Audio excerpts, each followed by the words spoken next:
Making a scrunchie is super easy, and by the end of this video, you're not only going to know how to make it, but also how to make custom packaging for your scrunchies. Welcome to this video. My name is Noelle, and I have a small business where I make and sell scrunchies, amongst other things. Alright, let's get right into it. Alright, so we're going to talk about the materials first. It's not shown here, but first things first, you're obviously going to need a sewing machine. You're also going to need some fabric, and the measurements for this strip is 5 inches by 26 inches. You'll also be needing some thread scissors, thread, bobbin thread, a bodkin, and some elastic. And all of these materials will be linked in the description. And now let's get started. To start off, take your strip of fabric and make sure that the dull side is facing down and the nice side is facing up. Now fold your fabric in half, line the ends together, and it should be dull on the outside. And now we're going to sew the ends of the fabric together. Load that into your sewing machine, and we're going to start at the very edge of the fabric. Leave about ½ inch of seam allowance, give or take, and then go ahead and sew straight across. And don't forget to back tuck at the beginning and the end. And now go ahead and snip that off. So you should be left with something like this. Now we're going to open up the seams and flatten them out as much as possible. Some people like to take an extra step here and iron this flat, but it's definitely not necessary, especially if you're lazy like me. Now go ahead and flip over the fabric and make sure that the seams stay open and lay flat. Making sure that the bottom is left untouched, we're going to take that top layer and we're going to roll it as tight as we possibly can into a little tube. Now we're going to fold this in half, making sure that the bottom layers line up evenly on top of each other. Here's another angle, and it's really important that only the bottom layers line up together and that middle tube gets untouched. So it should look something like this, and now we're going to sew those ends straight across. And we're going to start sewing just a little bit above that middle seam. Leave a ½ inch, give or take, of seam allowance. So start stitching, don't forget to back tuck, and make sure that that middle seam stays open and flat as you're sewing over it. Once you're about 1 inch away to the end, stop sewing. Now there should be a little pocket where you can reach inside and pull out that middle tube. And keep pulling that out as far as it will go. Here's another angle, and it helps to hold the top steady so you can pull the tube out easier. Just go ahead and repeat that process, sew all the way across until you reach about 1 inch towards the end, and then pull out the tube again. This is kind of going to go in a circle, so you will end up right where you started, and once you see that beginning stitch coming up, leave about 1 inch of an opening. Try not to leave the opening too small or you might have some trouble later on. You should be left with something like this, and now you're going to go into that opening and find the tube and pull it out.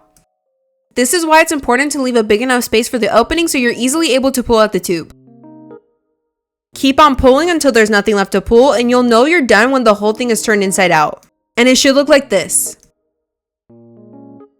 For this next step, you're going to need your bodkin and your 10½ inch piece of elastic. You're going to clip on one end of the elastic to the bodkin. Now you're going to run the bodkin through the opening until it loops back around. And make sure not to lose the end of the elastic or you're going to have to do it all over again. Once it comes back around, go ahead and pull it out. And again, make sure to be very careful not to lose that end piece of elastic or you're going to have to start all over again. Now go ahead and carefully unclip the bodkin, and now we're going to tie those two ends together.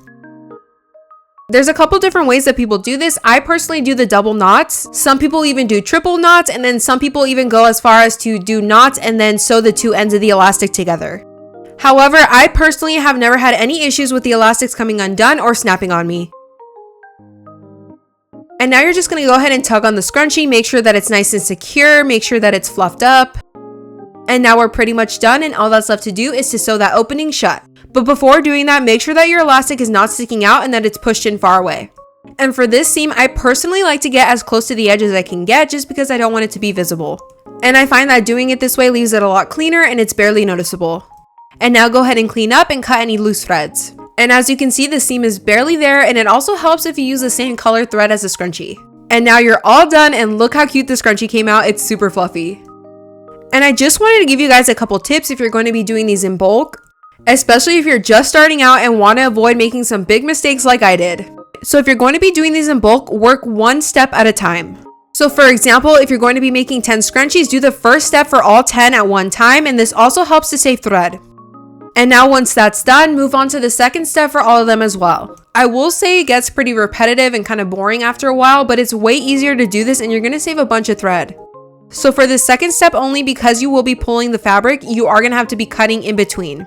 For this third step, I really recommend having your elastic pre-cut already because it's going to be really annoying having to cut each individual strand.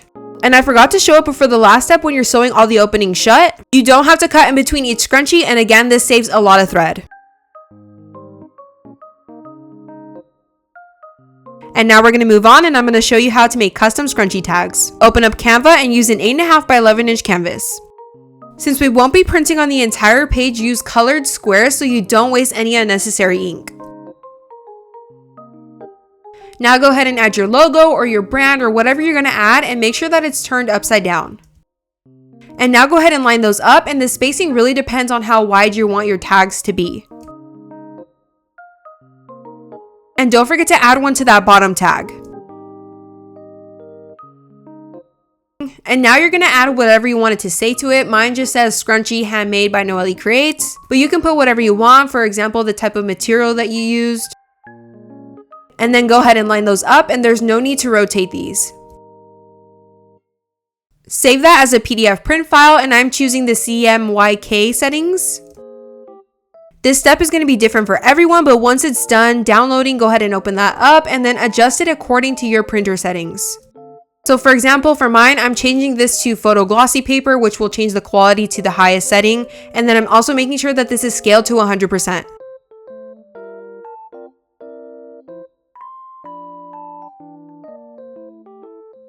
Now go ahead and cut this to size, and I'm using my paper cutter from Amazon. It's so awesome, especially if you do a lot of DIY projects, and it will be linked in the description.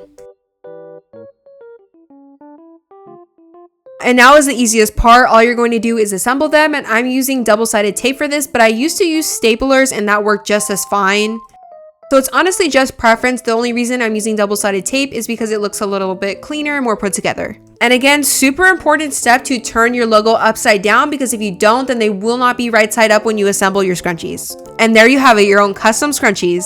I hope you found this video helpful. I know this is a little different than my normal content, so if you like it, let me know in the comments down below. Make sure to check out my TikTok and Instagram. Don't forget to subscribe and turn on your post notifications, and I will see you guys in the next one.